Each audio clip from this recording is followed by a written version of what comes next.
Hello guys, today meron po tayong limang ipapakita sa inyo na compilations. And then here we go guys, huwag natin patagalin.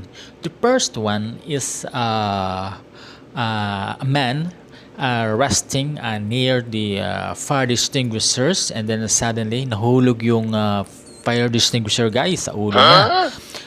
Panoorin natin guys, so here we go the video.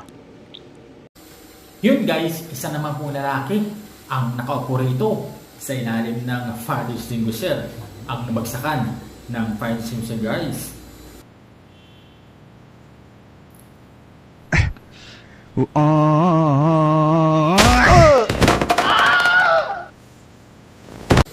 Kaya guys, kung uupuman tayo, medyo lumayo na tayo sa mga ganitong pagkakataon. Hindi natin alam yung aksidente kung saan dumarating. So, huwag na tayong maupo rito. Lumipat tayo na kung saan. Yun guys, no, kung magpapahinga tayo, huwag naman tayo sa maging alert tayo sa paligid natin, especially fire extinguisher, no. The next video guys is a girl, no, playing on a balcony, and then suddenly she fell down.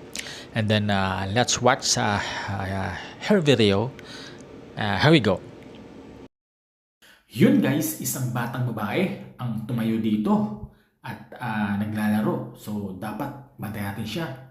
At bigla siyang tumalon sa kabila.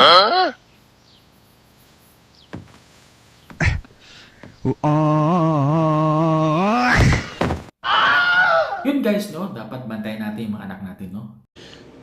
So yun guys, no, bantayan natin yung mga anak natin, no, kapag naglalaro, para yung safety nila guys ay secure. Kasi bata yan, no? So hindi pa nila alam yung kanilang ginagawa. So dapat always safe lang tayo palagi guys.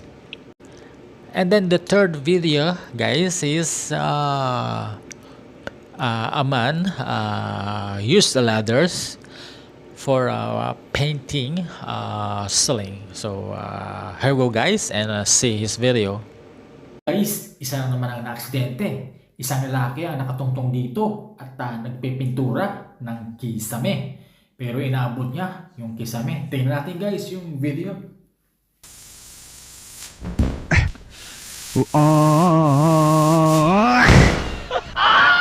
Yun guys, mabuti na lang. Sabit siya bumagsak. Paano na lang kung semento. Kaya safe lang tayo dapat palagi guys. Yun guys, no, dapat i-secure natin yung ating trabaho. Kung nakita niyo yung video, no one help, no one beside of him or hold the ladders, or anyone should asking for help.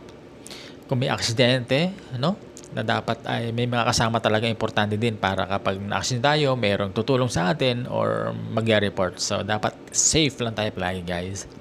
Then the fourth one, guys, is a couple, no, boyfriend and girlfriend was date under a bridge, no, with beside the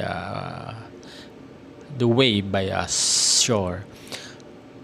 Tingnan natin yung video at kung ano nangyari, guys, no. Guys, meron itong magjowa na nagdi-date sa ilalim ng tulay. Love, sarap mag-date dito sa ilalim. Oo nga.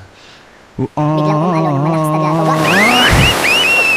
At sa laki ng alon ng dagat, tinangay sila. Kaya dapat Yun guys, no, kung nakita niyo yung video, no, talagang nakita na hinampas sila ng alon. At wala pa silang ilang segundo pa lang sila, no.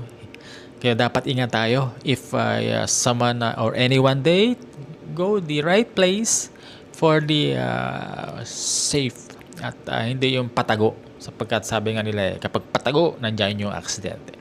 And the final video guys is the cars, no, accident on long bridge. So here we go, the last video.